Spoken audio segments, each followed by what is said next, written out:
Hello, everyone. Welcome to the third episode of my YouTube channel. My name is Blake Kelly. I am a queer astrologer, and today I am very excited to have a guest on who is a fellow astrologer, Jordan Shomer. Jordan, welcome so much. Thank you. I'm happy to be here. So I have had a couple of readings from Jordan before. I was also referred to Jordan through my friend Steve, who was also kind of my inception point of finding astrology. And I was just messaging with Jordan a couple weeks ago, and we were talking about the node shifting and everything. And then I was like, well, why don't we just record something? So I figure today, the big theme of the summer is Venus retrograde in Leo. And so that's going to be our main topic for the day. Do you want to introduce yourself, say anything about yourself, Jordan, before we get going? Sure. I'm Jordan. I am an Aquarius sun, Leo moon, Gemini rising. Also a queer intuitive astrologer who relates to astrology through storytelling, myth, and archetype. Love it, love it, love it. So we have Venus retrograde in Leo, which we are currently like a week and a half in as we're recording this. And, you know, Venus is making basically three aspects to both Jupiter and Uranus. It's also making a trine to Chiron, which not many other people have talked about, but I actually find that really interesting. And I figure we can just start with maybe Venus and Leo, and then we can start Venus and Leo in retrograde.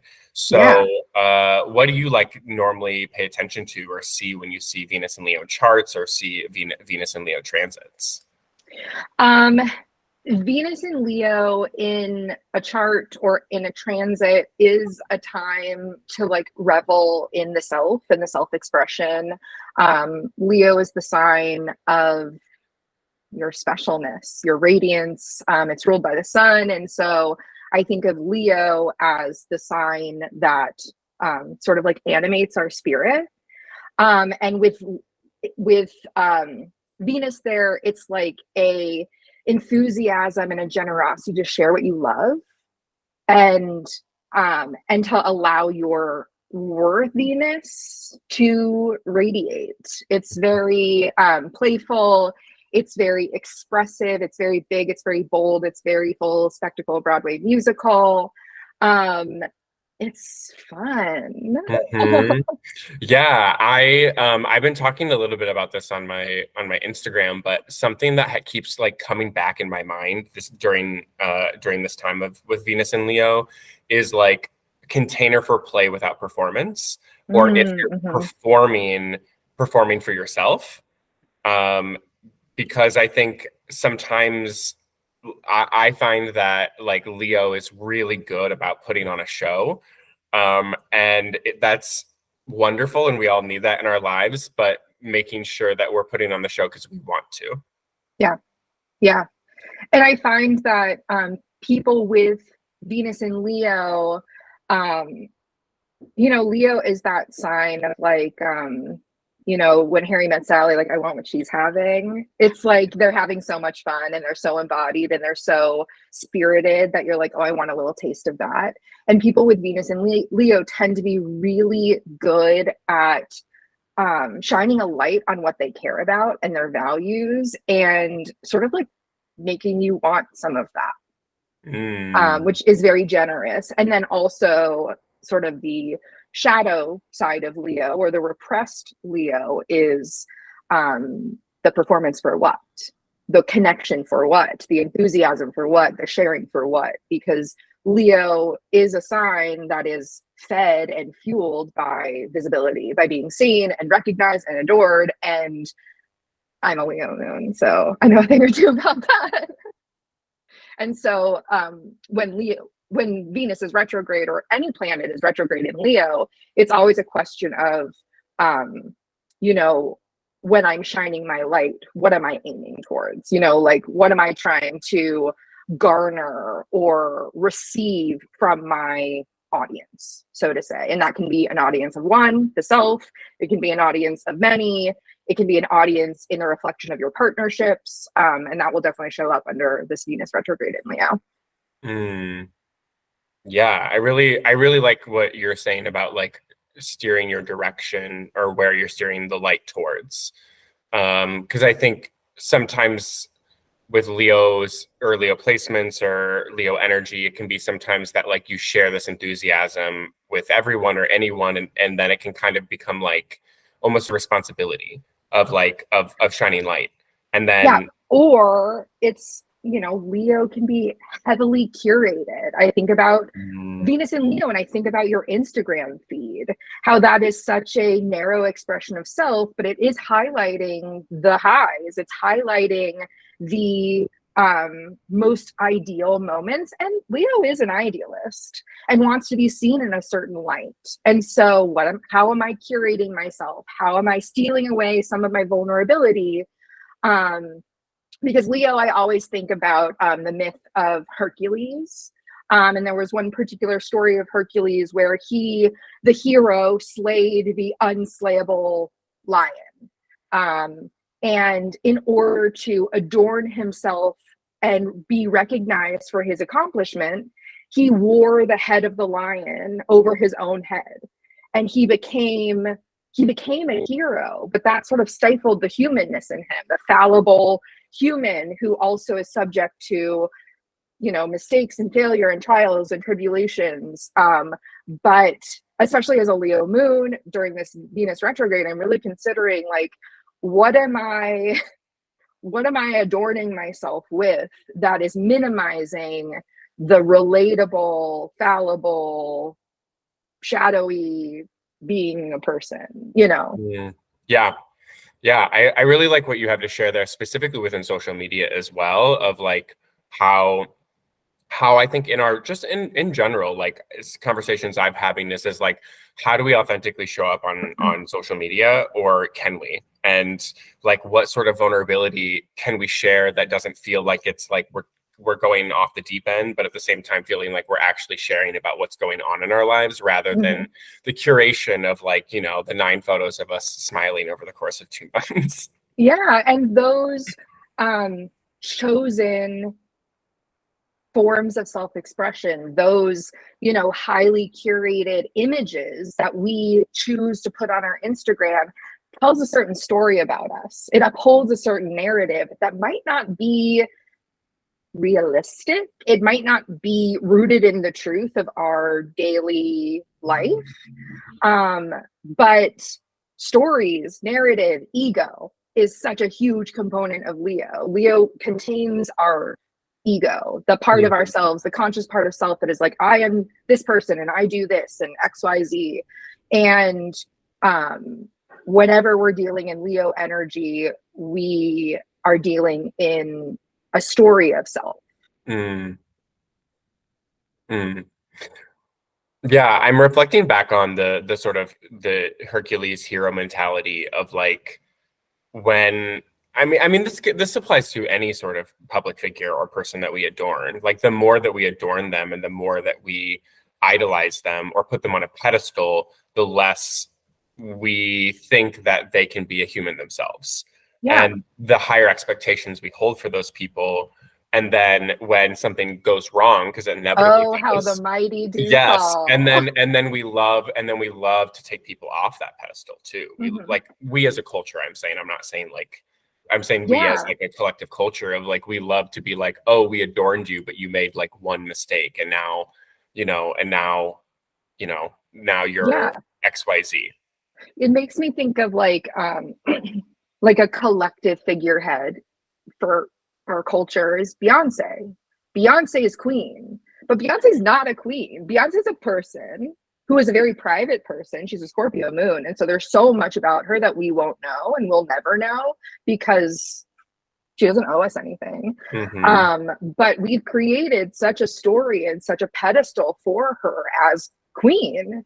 And that is a narrative that is a false one. Right. It's one that we hold on to, and it's one that I imagine she embodies gracefully and beautifully. And but with that, there's so much human behind that figurehead or that label of queen, you know, or we label, it's a human thing. We label things when we don't know what they are in totality. And I think that that's also like part of this Venus retrograde too, is like, what have we put a label on? What have we created a story or a narrative around?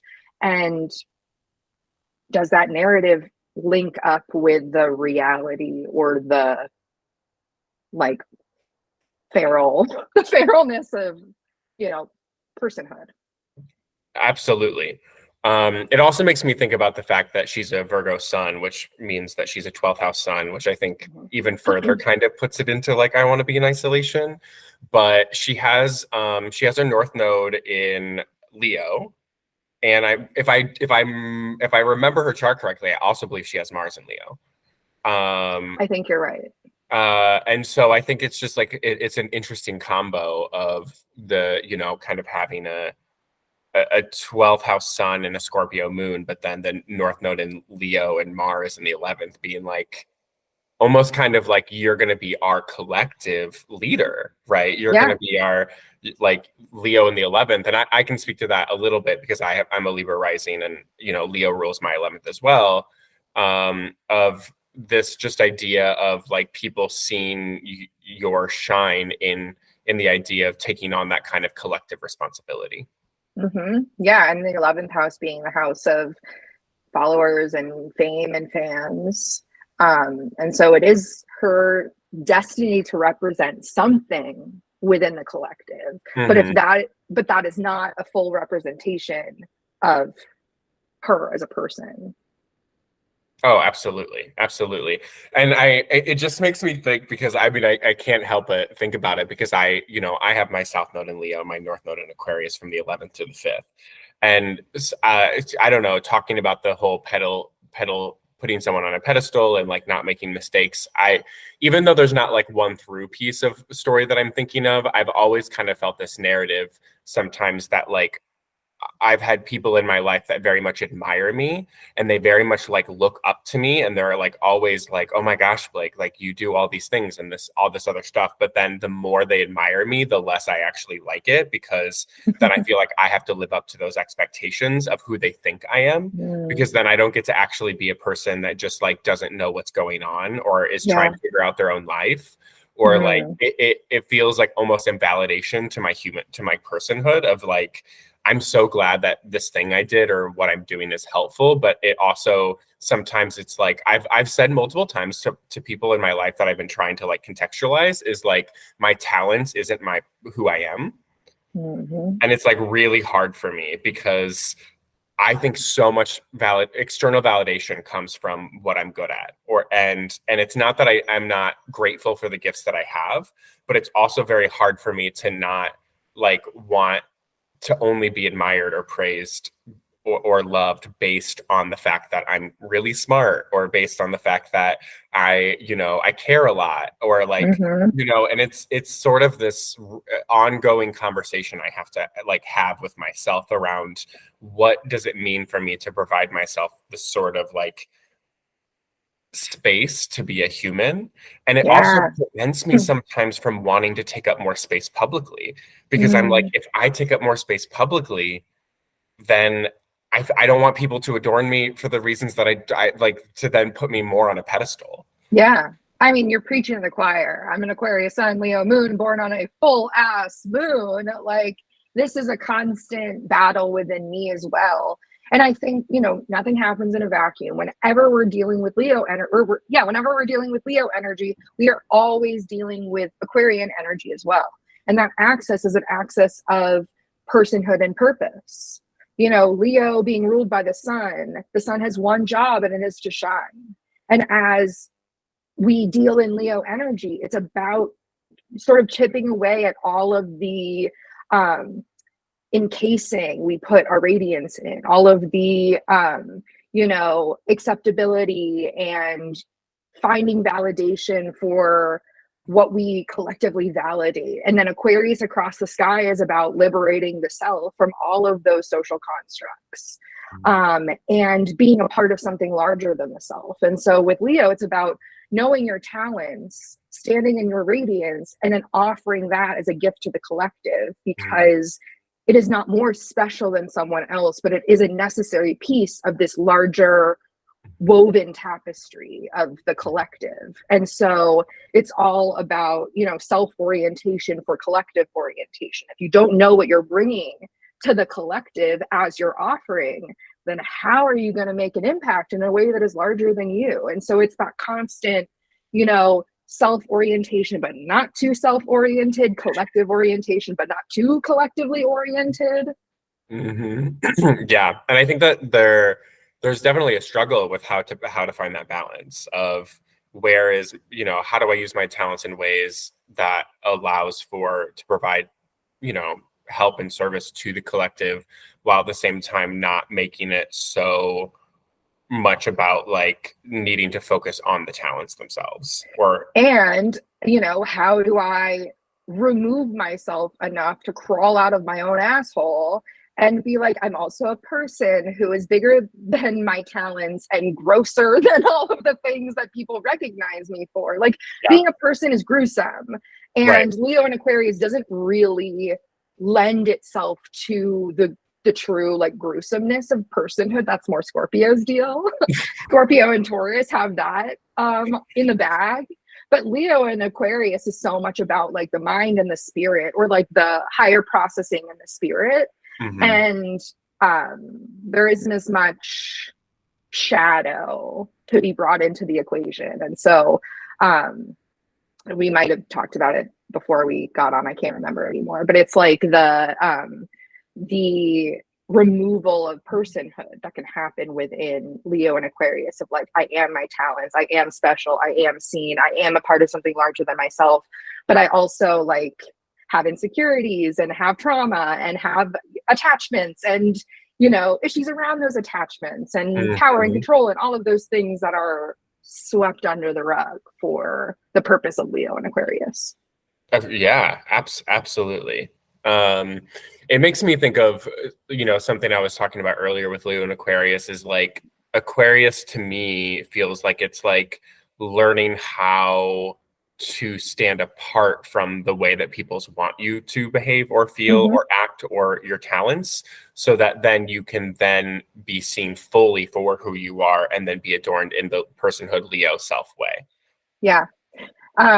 Something an astrologer said to me once. I had an astrology reading with Jason Hawley, one of my absolute favorite astrologers, who fully read me for filth. as he does. It changed my life. Yeah. And I, you know, booked a reading with this person that I really admired. And the Leo and Aquarius in me is like, I want him to think I'm special. Like, I want him to look at my chart and be like, ooh, I've never seen a chart like this, which is unreasonable. I know, as an astrologer, that's not a reasonable desire going in. And like less than halfway through our reading, he was like, I am having a hard time connecting with you. And I'm like, me? But I'm so easy to connect with. And he's like, no, I can see how we would be great teaching a class together. You know, you have so much wisdom and so much insight, but like, I'm missing the human in you.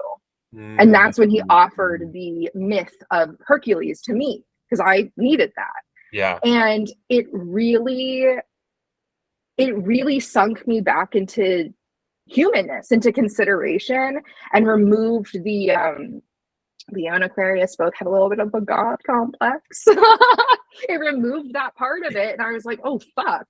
Like, I'm not being vulnerable here. And so with Leo and Aquarius, there's also a very strong guard that is put up. We talk about like Scorpio and Taurus being guarded, but Leo and Aquarius are also incredibly guarded. Leo by upholding its sort of curated persona, and Aquarius sort of like hovering above it all. And so he like really brought me down to earth with that in a way I desperately needed. And so I hear his voice sometimes and I'm like, all right, you gotta bring it down.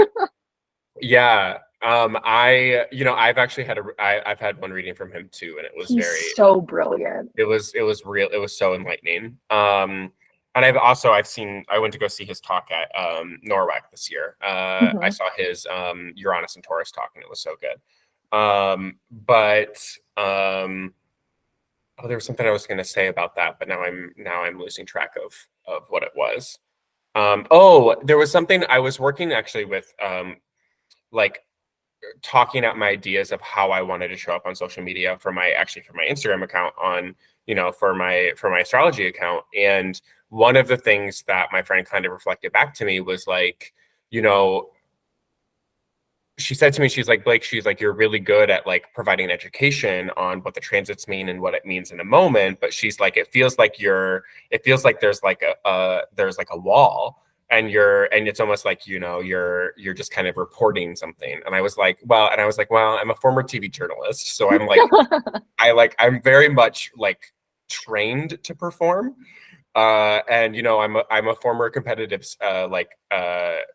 I used to be on a competitive speech team. So like that also is so like ingrained in me that sometimes when it's like I'm asked to talk to people, there's this like switch that goes on, and I just instantly go into this sort of like, I'm Blake, like, but then people are like, oh my gosh, you're so articulate. But then on the inside, I'm like, am I actually authentically connecting with these people? Yeah. And I think that's like, for me, I feel like that's, part of my South Node. And Leo is like, it's like I have these talents of like being able to perform so easily and quickly. But then sometimes I'm like, but am I actually showing who I am? And I think the problem I have, and this is more about, I guess my chart, but like I have a Scorpio moon, so it's just so hard for me to be like, oh, okay, like here's this thing. To be seen. It's really hard for me to have that balance of like wanting to be seen, but then still feeling like I'm so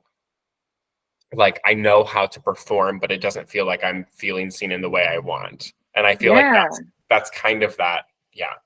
That has been a conversation that I've had with myself over the years as I have taken on the profession and the role of astrologer. Like I've talked to countless people that are like, you should just make a separate Instagram account.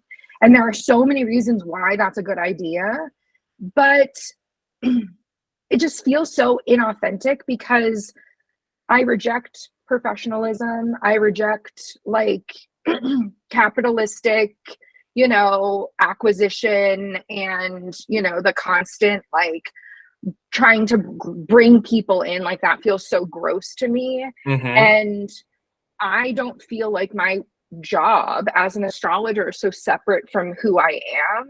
And if I were to wedge a gap between that, I wouldn't know how to show up either way. And so for me, it feels more authentic to like have my Instagram that I've had since 2014, and it has like all of my pictures that I've never deleted anything. I haven't, like I just pivoted into astrology sort of organically. And if you go back in my Instagram, like you can see that. And people are like, talk more about the transits, and like I want to know less about your garden, but it's like you're gonna get you're gonna get it both, and I feel like I've been less present on Instagram because it's feeling gross. Like it's feeling gross for me to show up as astrologer. It's also feeling kind of gross for me to show up like as Jordan. So I'm like, I'm not going to put anything out there that feels gross for me to do. And that's sort of my boundary. I love that. I love hearing that reflection. I mean, it's interesting because like I did start a separate account, and it's like so difficult and paradoxical for me because I'll like share things on my Instagram account for astrology that is like the same thing I would share personally, but it would just be talking about the astrology of it compared to just sharing something that like isn't. And sometimes that's exhausting because it's just like, why am I doing that? But I also don't think that separation is an inherently bad idea. I think for me, I couldn't find myself in that. I couldn't find myself in the separateness. Oh, of course. And I think so many people are like, yeah, but it would be more professional. I'm like, okay, well then I would have to pretend that I'm a professional, and that doesn't feel like me, And so I think it's different for everyone. I think the separation of church and state, the separation of like, work and play, can be really liberating for people. I also think too that, I don't know, social media in general makes it difficult for that for that separation to exist.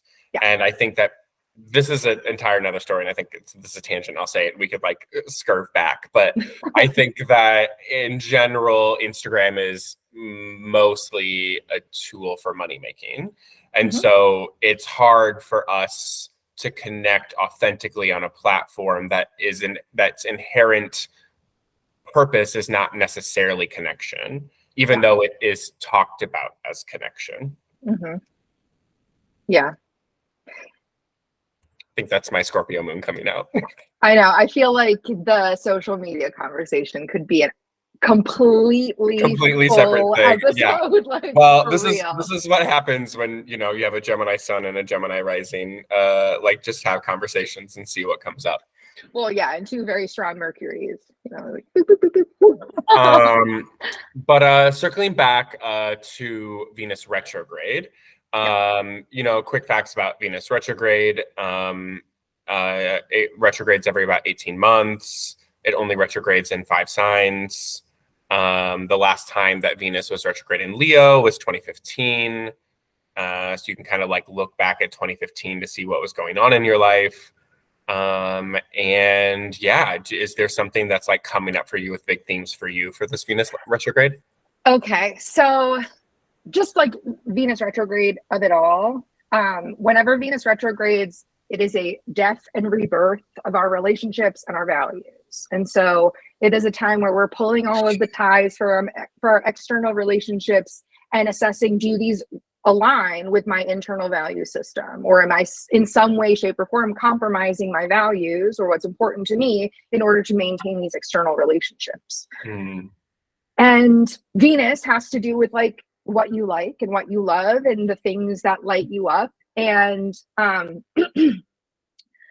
all I want to do is like little craft projects. And that is like how I identified at different points in my life, as like the little crafts that I would do. And it's interesting because I felt so creatively tapped out for the last couple years, like writing, sure, like astrological writing I've been able to do, but outside of that, it's felt very barren. And now all of a sudden I'm like, I want to, sew this, and I want to create this, and I want to make a collage. Like it's all very frivolous, it's not necessarily to amount to anything.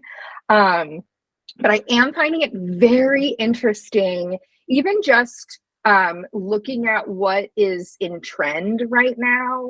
Like before Venus was retrograde in Leo in 2015, it was like 2007. And then before that was like 1999.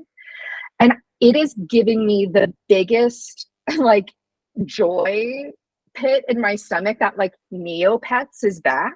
And like John Legend is like the face of Neopets. I'm like, go back to 1999, that Leo retrograde, Venus retrograde, and I was fully on my computer playing with my Neopets. Yeah. Like the trends that are back, the activities that feel like reinvigorated feel very 1999, very 2007, very 2015. And I just like love how culture reflects the astrology. It just feels really fun. Yeah.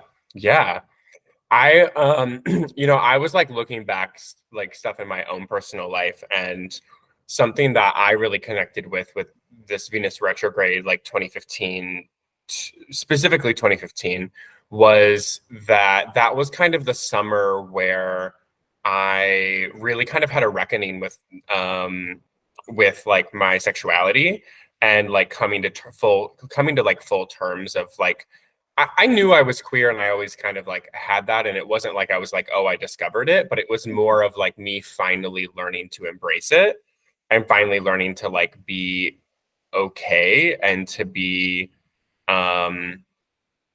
like prideful in it. And I think that, sometimes when I think about Venus retrograde, it's also about how society or our relationship orientation or cultural expectations are very placed on very specific expectations of what we have within relationships. And that summer was like really pivotal for me to come to terms with it, and then eventually like be public about my queerness, even though I was pretty much out to almost everyone, but I hadn't like put it on social media, which at the time meant that it wasn't real. And so that period really helped me. And then I found that like last year up until this year is when I came out as non-binary.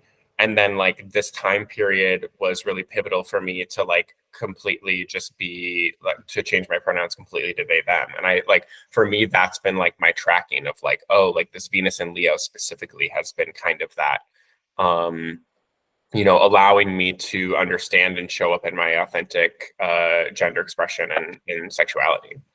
Yeah. That's really powerful. And, that makes me think of the question or quandary, and I don't know the answer, but it's like, if something is not expressed, is it inherently repressed? Like if we don't have the security of self or the fortitude of self or the pride with value within the self to express parts of ourselves, are we repressing them? Or is there a neutral zone? Like I said, I don't know the answer to that, but I do think that question is one that is worth exploring during this transit, especially. And sometimes you have to come into a sense of self from the outside in. And yesterday I knew that we were doing this, and I'm always like looking for stories or examples of the astrology just to point to. And I was listening to a podcast, one of my favorites, it's called Las Culturistas, and it's just a fun podcast by two comedians, and they always have someone on that they're interviewing. And the question that they ask is, what is the culture that made you say culture is for me? Like that made you want to be a part of culture? And the guest yesterday said his memory or his moment was he had these lesbians who lived across the street who had a daughter that he was friends with, and the lesbians knew that he was a little gay boy, and so they would take him on trips and like give him the space to freely express himself. And the moment that was so pivotal was they invited him to go to a Spice Girls show, and they knew he loved the Spice Girls. He was obsessed with Posh Spice. And so they dressed him up like Posh Spice, and they went to the concert, and he's like, I don't know, 6 or 7. Yeah. And he was like, there was something that was so liberating walking around, just like with my friend, walking around through this concert, listening to the music, dressed like Posh Spice. It's like I saw a sliver of myself that I had never seen before. And there's something about the like dressing of self or seeing yourself reflected in the music or the art or the media that you enjoy, and allowing that to be like a little glimmer of, oh, I have not found that in myself yet. Like I haven't recognized that in the mirror, but I can see in them something that is me. I got goosebumps when you talk about that. I think as a repressed queer child, I think that is a big deal for me. I mean, my first concert was Britney Spears, Shania Twain was like my diva. I remember I was on a flight and I was like young. I had my Walkman. I don't remember I actually don't know what my age range was, but I was listening to Shania Twain on my Walkman on an airplane. And it was when the headphones were like so loud and anyone could hear what I was listening to. And so the flight attendant knew that I was listening to Shania Twain, and then she struck up a conversation with me, and she was like, "Oh my God, tell me how much you love Shania Twain." And oh, that's so precious. And no one had asked me that question, and I beamed, and I was like, "Oh my God, I love her so much. This is why I love her," and all this other stuff. And I just remember that it was just so clear to me that she kind of offered that space for me to kind of express that. And it just reminded me a little bit of that story. I'm just very tickled by Scorpio moon loving Shania Twain, and like her like that don't impress me much, feels very little Scorpio moon. Whereas like my first like favorite song was All I Want to Do by Sheryl Crow. And my like little moon was like all my Leo moon was like all I want to do is have a little fun before I die. But I think that also speaks going back to the Leo Aquarius of it all. Like sometimes you're sort of unaware, or the Leo is repressed until you see yourself within the collective, until you find your people, you know, and you find those shreds of self in the reflection of others, and you can feel like, oh, this is a community of like-minded people where I can allow myself to shine because they're holding space for that. And I think, you know, finding your people at a Britney Spears concert, or, you know, dressing the part and showing up to your first concert as the Spice Girl. That's the Leo Aquarius access. It makes me think of also I started going to Vogue classes last fall. I remember that. And I found it because like I was taking modern dance through another dance studio, and that dance teacher was like, oh, I teach Vogue classes. And I was like, oh my God, can I come? And he was like, of course.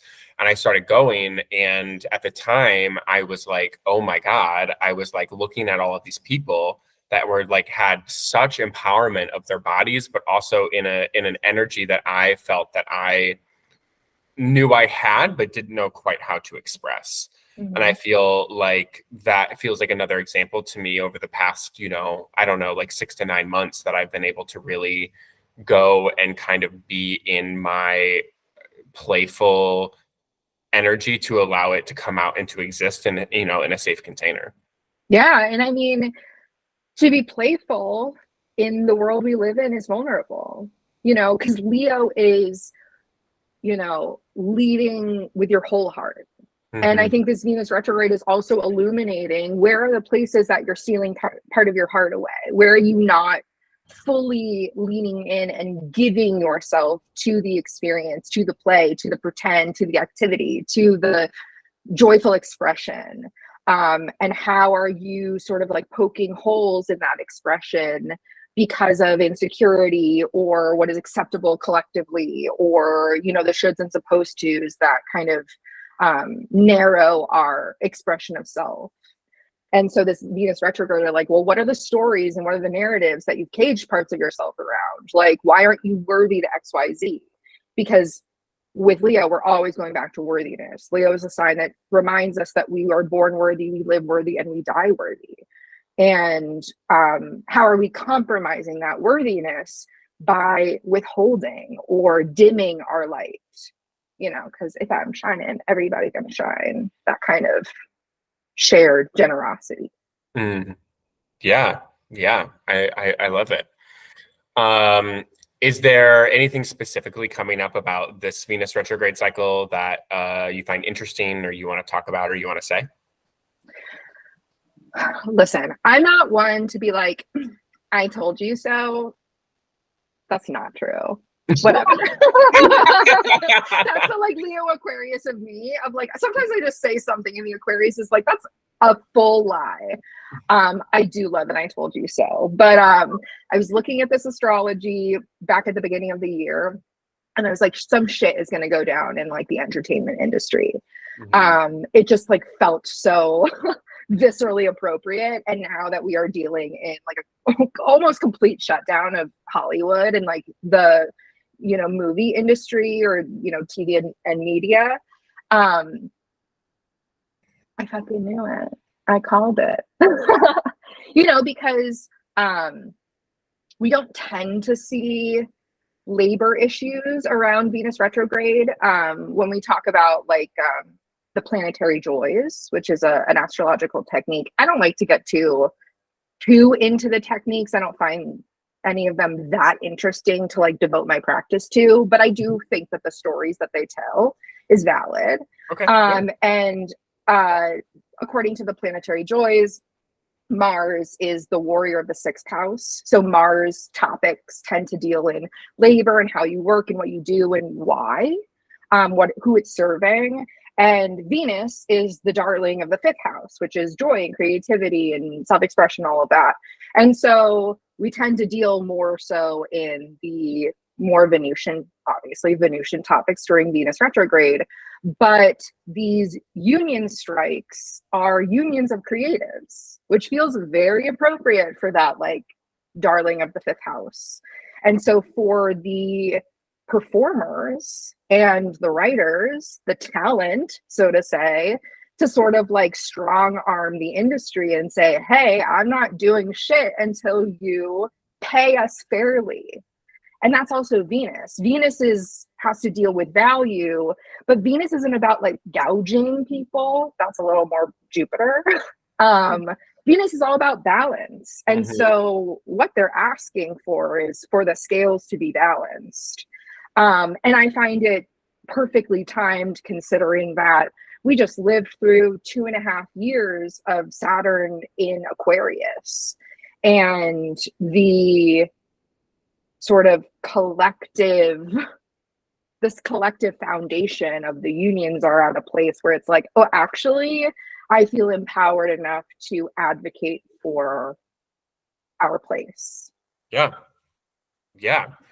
And I also think it's like coming when there's also a lot of other like labor strikes happening, which is really interesting across the country. And, I mean, I think UPS was talking about striking, and, it's always a domino effect. If you see one person doing it, you're like, oh, we have that power as well. Right.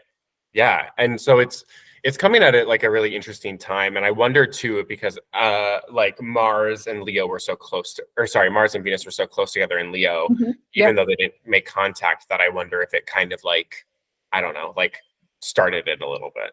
Well, Venus started her retrograde in a loose square to Uranus dealing in unions and collective and disruption.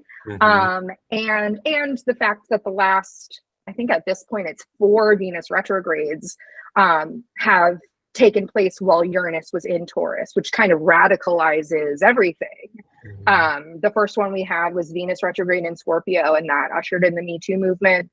The next one was Venus retrograde in Gemini, which happened right on the heels of the death of George Floyd. And we were out in the streets and using our voice and educating ourselves. And then we had the last one in Capricorn, which had to do a lot with like government shit. And so now we're in this like radical container of performer and talent and value and expression and all of these Leonic topics. And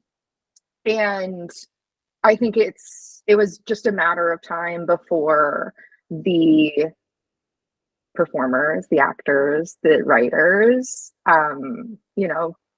stood up and said something, because this is not a new issue. As an actor, I was an actor for 11 years, and I didn't get paid shit. Yeah.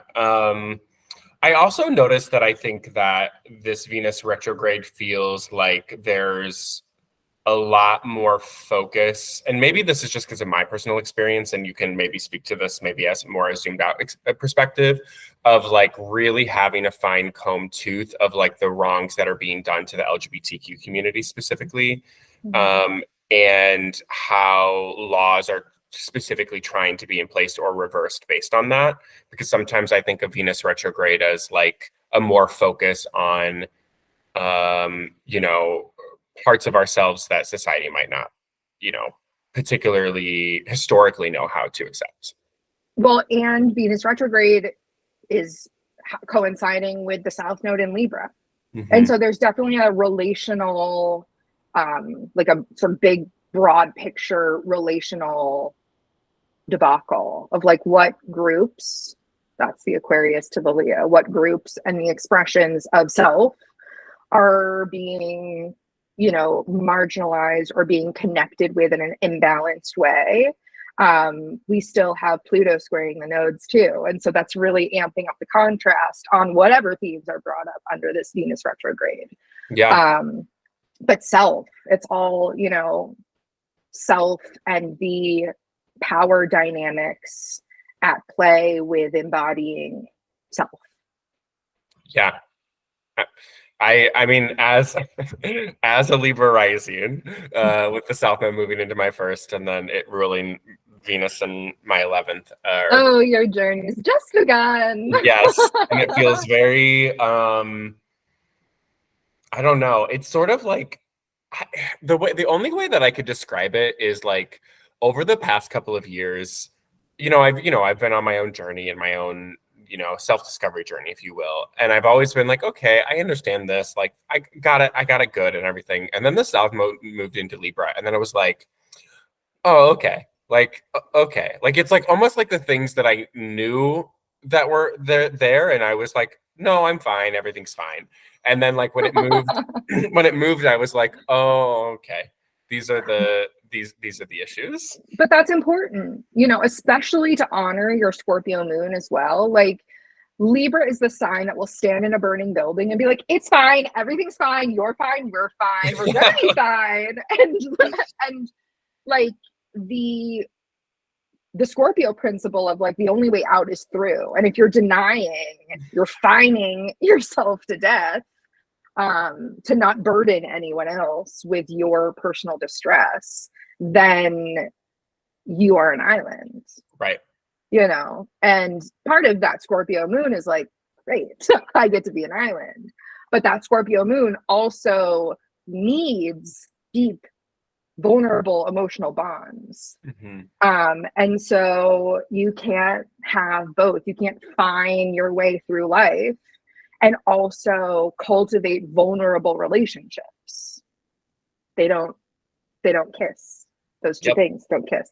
Yep. Well, story of my life. I really feel like this has been such a transformative, I hate that I use that word, but we'll go with it. Such a transformative, like 18 months, and then the next 18 months as the South Node moves through your first house. You're changing. There's so much that is like being sloughed off. And so grace for that process, but also leaning into the Gemini of like, well, I don't know who I will be, and I'm just as curious as anyone else to find out. Right. It's almost Stay tuned. Right. I know. It's almost, I think that's the problem I have sometimes about like my own my own process of coming into being is it's like I always feel like I never know either. I'm like, you'll know, and you'll probably like we'll know together. I never fucking know. I never know. And if I think I know, it's because I've created a story to make me feel comfortable. Yeah. But I've got a moon in the third house, and so I'm a storyteller. I'm an emotional storyteller, and I create stories to attach to my discomfort so I can feel some sort of control. And I think that might also be a little bit of a theme regarding this Venus retrograde. Is like, well, what are the stories you're holding, and why are there stories, in the world in the first place? Because we create stories for all sorts of reasons. We create stories to protect ourselves, to soothe our insecurities. We create stories to avoid new pain, to reinforce old pain, for navigating the unfamiliar, for dealing in the familiar. Like, we create stories because that's what we do as human beings. And I think really collecting those stories and being like, well, does this story deserve a period at the end of this? Or like, can we change the tenses here? Because we can't eradicate our stories. We'll always have stories of who we have been and how we recognize our value and our worthiness. And those stories in the past might not have really been kind, but this is the time of like rewriting. And maybe that's my my Leo third house talking. But I really feel like that like Natasha Bedingfield song of like Unwritten is coming to mind, of like allowing some of the story to be unwritten and allowing for plot twists. We're retrograding in a fixed sign, and the fixed signs do love to white knuckle what they know. And so you might be holding on to things, especially with the Venus retrograde, of like value, self-value, self-worth, self-esteem, that is really like creating a narrow viewpoint for you to see that worthiness within yourself. And it might come from childhood. It probably does. You know, it might come from someone once said something to you and you internalize that. And then it became a limiting belief that subconsciously guided your life. And so it's like collecting all of those stories. And it's like, well, when I'm thinking about myself or when I'm expressing myself or challenging the impulse to express myself, like, what am I telling myself in that instance and why? And is this something I've told myself for a long time? And maybe is this something that I could supplement with kinder, more generous words of worthiness? All of that. Yes. Yeah, totally. I think that, you know, I'm going through a very pivotal point in my life. I'm like moving from Chicago to Seattle. I am really amping up my astrology business. I'm also like, I don't know what work looks for like me kind of in the future as I juggle that transition. And it's definitely brought up a lot of like things about what I find value in myself and what does that really mean and how do I find value in myself internally and that let it show up externally instead of needing this sort of like external validation of certain things, specifically not even just like career but like money as well. And I think that that's I think that this is my inherent problem I have sometimes when these conversations come up, because I feel sometimes it's so hard to find that value and to know that when you live in a capitalist structure that tells you or that requires from you to not act within the way that you wish you could. And you're not valuable unless you're outputting. You're not valuable unless you're acquiring. You're not valuable unless you're part of the machine and you're working your 40 hours a week and you're tired at the end of the day and you have no time to give yourself and you have no concept of self-care. That's what makes you a valuable person under the guise of capitalism. That is so disgusting. It is. And I'm trying to figure out how to live in that world, to live in a world where, you know, how to be able to find that value in myself and without having to be prioritized so much on what it is that capitalism requires from us. But yeah. it just feels, I don't know, like this is just me speaking. It just feels very difficult to. Well, yeah. And it's like, go ahead. How do we crawl into our Leo ruled house? Because that's such a house of vitality and worthiness. It's like, how do we crawl into that house and deal in the topics of that house and engage with the planets if you got planets in Leo, the planets in that house without judgment, you know, without the insidious shoulds and supposed tos of like, you know, I'm doing what I love and I'm feeling alive and I'm like feeling connected to, you know, all things larger than me. And yet I, you know, don't have an office job that pays me 6 figures and, you know, I don't have XYZ and I don't want XYZ. And that's hard. We've made it really hard to really unapologetically embody that Leo energy that is worthy because it's like alive, because it's like living.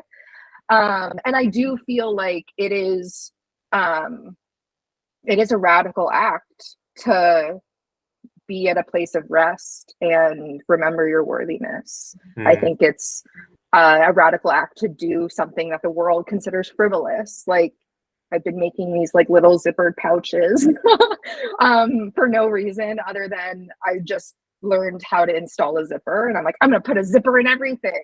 That's not important. That's not valuable in the world, but it feels so satisfying to me. Yeah. And just like challenging all of those sort of capitalistic or even just narrowing labels that we adhere to ourselves. Like one that comes up for me constantly is I overheard once when my mom was in a parent teacher conference that my mom described me as easily overwhelmed. And granted, I have my Mars in Taurus in the 12th house and it's square my sun and moon. And so I am easily overwhelmed, but I have attached that to my identity for so much of my life that I avoided overwhelming experiences or overwhelming environments because I know how easily overwhelmed I am. And it has denied my courage to push those boundaries because I'm like, yeah, but I'm easily overwhelmed and that's all I am. And, so I got to keep it easy. And in so many instances, that has stopped me in my tracks when I want to do something big or I want to do something that I'm excited by, but I don't know how I'll react to it. And it's just like little things that, that was said about me once, and it just had to be said by my mom. So I was like, oh, that must be true. Right. And so we're constantly doing this dance of detangling from all of the things that were said about us or said to us or implied. And, pulling our roots from that little, nugget of someone else's shit so that we're not feeding that part of the garden, And that's also this Venus retrograde too, is like, where am I putting my intention? Where am I investing my resources? Sure, money, but attention, time, energy. Am I watering seeds in my garden that are growing into plants of self-destruction or undermining my value just because someone else planted them there? And I was like, oh, I have to tend to this garden. Right. And so this is like, I live in the country now, so I'm doing all garden metaphors, but it's like weeding and pruning and getting rid of the seeds that aren't necessarily offering sustenance or nourishment, which is all easier said than done. Yeah. I mean, all of that was wonderful, and it's a lot to ponder and think about for this Venus retrograde. We are coming up on time here, so is there anything else you would like to share? Anything else you'd like to say? Last thing, because you mentioned that this Venus retrograde is in a trine to Chiron, which is something that I have not necessarily heard people talk about. But because Chiron has been in Aries for the last handful of years,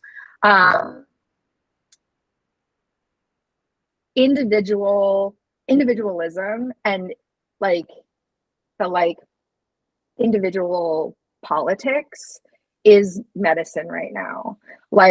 And I know for the last couple years, it's been talked about as this individualist world is killing us and how we're removing from the collective. But I really feel like this Venus retrograde offers medicine to feed the individual, especially the North Node being in Aries too. It's sort of all that, self for the collective, self-care for collective care, self-understanding for collective understanding. And it's a necessary part of being a part of something larger than you, is to bring yourself into that. And so it is likely maybe feeling triggering, but also maybe feeling empowering to spend so much time considering ourselves in the world. And I think it's necessary, and it's oftentimes not encouraged because of they don't want you to think too much about yourself. No. No. I think that's a really interesting explanation, because I've been thinking a lot too about how capitalism can use individualism as this you're all in it on your own sort of thing. And it's how you find the balance between having your individual experience and at the same time being a part of connection and relationship and whatever it is outside of you. It's micro macro, it's complex, it's nuanced. Nothing is one thing, nothing happens in a vacuum. And so how can you be an advocate for the collective if you don't know who you are and what you're bringing to the table? How can you fight for what's important to you if you don't know what your values are? And so it's a coming home in order to reach back out into the world. And that's always what a Venus retrograde is. It's how do I come home to myself, realign with why I'm valuable and my worthiness to be in connection with the world around me, to have opportunities to love and be loved, you know, to engage in art and to share myself. Like all of that comes from a kernel of worthiness. And we're like crawling back into that and being like, oh yeah, I can put myself out into the world because the world needs me. Yeah. That's all. That's all. Well, Jordan, it's been so great chatting with you today. Do you want to share where people can find you? Well, you can still find me on Instagram because I'm there. And you'll see my garden, and I'll probably talk about the transits at Jordan Shomer on Instagram. I also have a weekly newsletter for both paid and unpaid subscribers. It's called Astrologically Speaking. It is an advice newsletter with a cosmic twist. So I address people's questions about love, life, and personhood using the lens of astrology. So like Carrie Bradshaw vibes. Yeah, so if you are curious, go check Jordan out. And of course, you can find me on my Instagram at Cosmic Empowerment and my website, whatisblakedoing.com. Thank you. I love that for you. Thank you. You know, really as a Gemini, I have to a 9th house Gemini here, there, and everywhere. Yes, it is. Everything is a question. Nothing is an answer. I'm obsessed with that, especially during this Venus retrograde. Millions of questions, not a single answer. That's where we're going to find the good stuff. Yeah. So you can find me on my website there to book a reading or I have some other podcasts as well. And thank you all for joining me. And I hope you guys have a great rest of your day.